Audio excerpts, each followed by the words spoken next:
परी की जादुई दो ड्रेस। सितारा परी अपनी सौतेली माँ और सौतेली बहन गौरी के साथ रहती थी।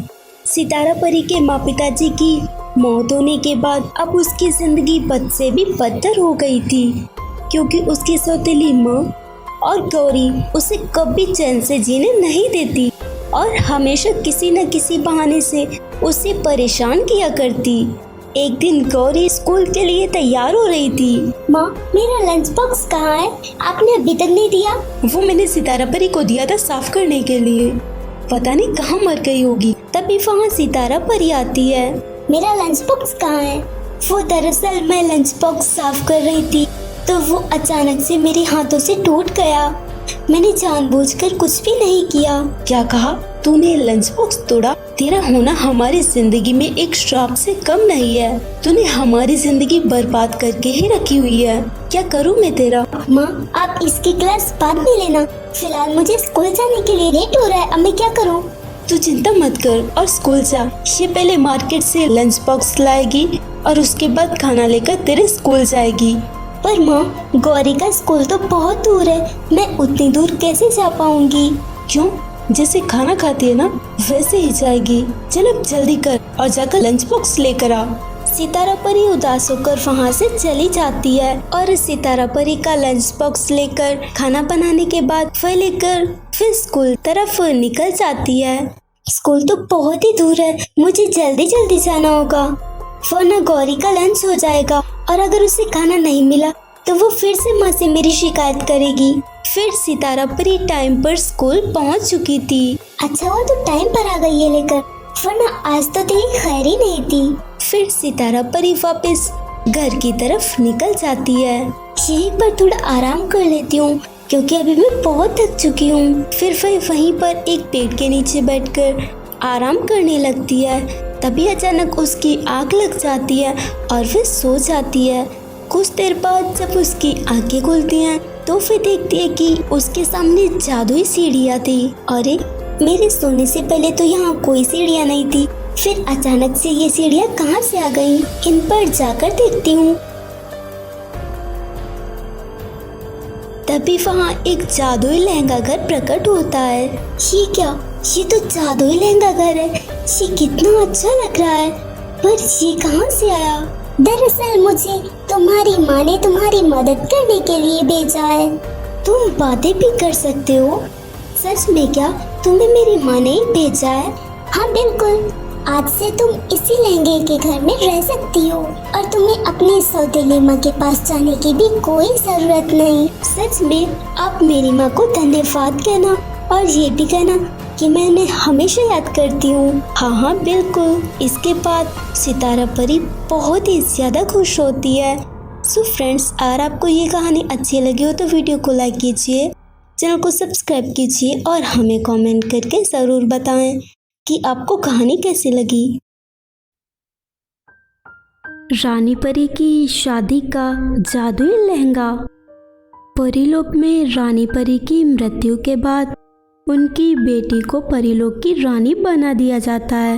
रानी परी की बेटी हीर दिखने में तो बहुत ही खूबसूरत थी, पर बदकिस्मती से उसका एक हाथ नहीं था। इसी वजह से सभी परियां हीर परी को अपनी रानी परी नहीं मानना चाहती थी। पर जब वह रानी परी बन ही गई थी तो अब वह भी कुछ भी नहीं कर सकती थी।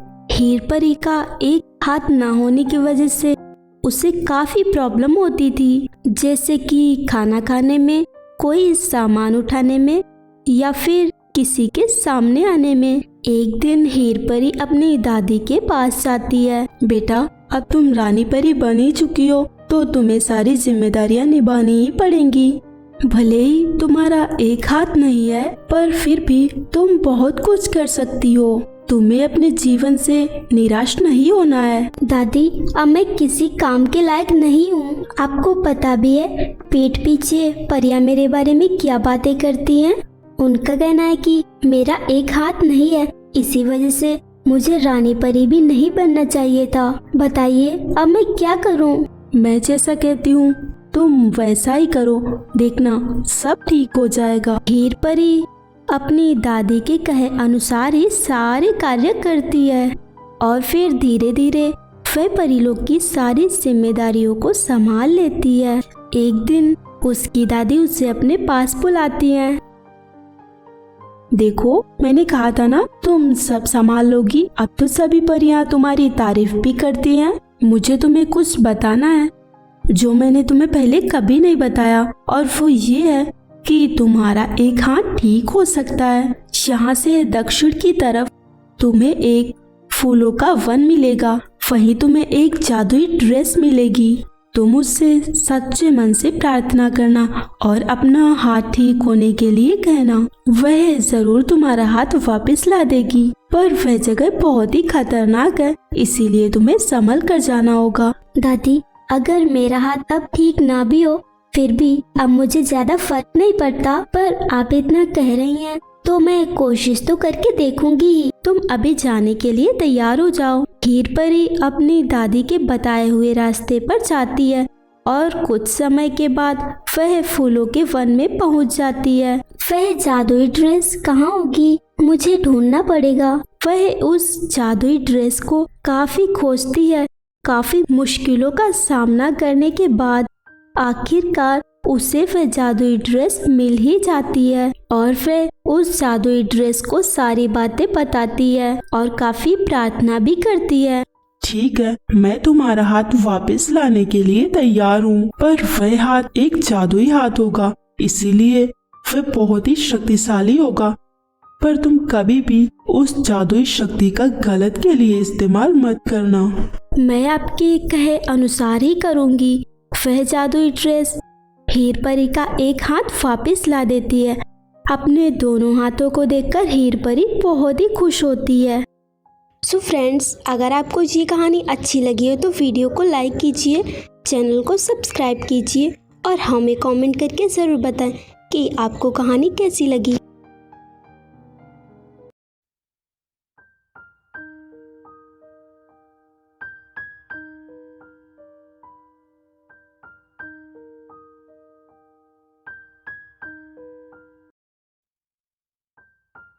लालची सास और जादुई 3 मुखी मछली। श्रेया की सास उसे हमेशा परेशान किया करती रहती थी क्योंकि श्रेया का पति कुछ दिनों के लिए बाहर गया हुआ था, इसीलिए उसकी सास को रोकने वाला कोई भी नहीं था और श्रेया इतनी भोली थी कि वह कुछ भी नहीं कहती थी। एक दिन वह नदी पर पानी भरने गई और वह वहीं बैठी हुई आराम कर रही थी। अब तो काफी देर हो चुकी है, मुझे जल्दी से पानी भर के जाना होगा और काम भी पूरा करना है, वरना माँ जी मुझे फिर से परेशान करेंगी। जल्दी ही पानी भर लेती हूँ। तभी उस नदी में से एक जादुई 3 मुखी मछली बाहर निकलती है। क्या तुम मेरी मदद कर सकती हो? क्या 3 मुखी मछली? मैंने तो इससे पहले कभी भी 3 मुखी मछली नहीं देखी। क्या तुम एक जादुई मछली हो? हाँ, और मेरे सिर का ताज नदी से बाहर कहीं गिर गया है और उस ताज में ही मेरी सारी जादुई शक्तियाँ हैं। ताज के बिना तो मैं एक साधारण सी मछली हूँ।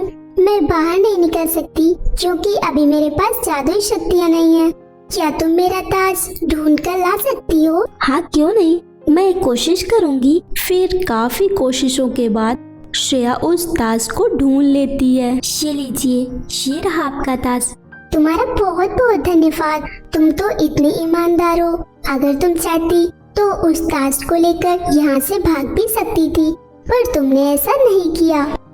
तुम्हें इसका इनाम तो मिलना ही चाहिए ना। और वैसे भी मैंने तुम्हारे बारे में सब कुछ जान लिया है। ये लो, ये एक जादुई छड़ी है और ये तुम्हारे सारे कामों में तुम्हारी मदद करेगी। बस तुम इससे बोलना और इस बारे में किसी को भी मत बताना।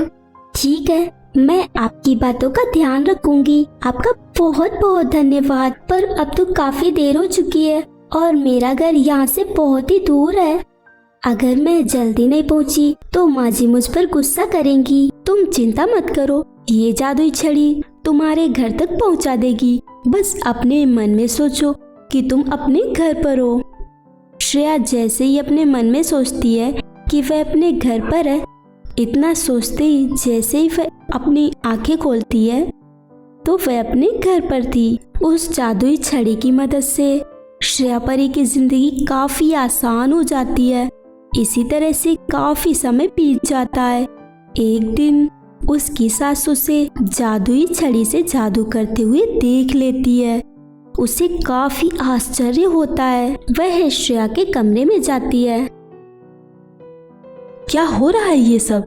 और तेरे पास ये छड़ी कहाँ से आई? वो माँ जी, ये मुझे पड़ी हुई मिली थी बस। तुझे क्या मैं पागल नजर आती हूँ? क्या लगता है मैं विश्वास कर लूंगी कि जादुई छड़ी, और वो भी ऐसी कहीं भी पड़ी मिल जाएगी? अगर तूने ठीक से नहीं बताया ना तो देख लेना मैं तेरा क्या हाल करती हूँ। श्रेया डरकर सारी बातें अपनी सास को बता देती है। अब मैं उस मछली का ताज लेकर काफी अमीर बनने वाली हूँ। फिर वह फिशिंग रॉड लेकर नदी पर पहुंच जाती है और उसे नदी में डालती है। आखिरकार वह मछली उस फिशिंग रॉड में फंसी जाती है।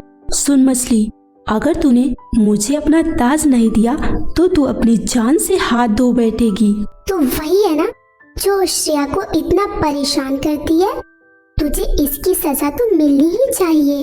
वह जादुई 3 मुखी मछली श्रेया की सास को एक मछली बना देती है और नदी के बाहर श्रेया की सास, जो कि मछली के रूप में थी, वह तड़प तड़प कर दम तोड़ देती है और उसे उसकी करनी का फल मिल जाता है। सो फ्रेंड्स, अगर आपको ये कहानी अच्छी लगी हो तो वीडियो को लाइक कीजिए, चैनल को सब्सक्राइब कीजिए और हमें कमेंट करके ज़रूर बताएं कि आपको कहानी कैसी लगी।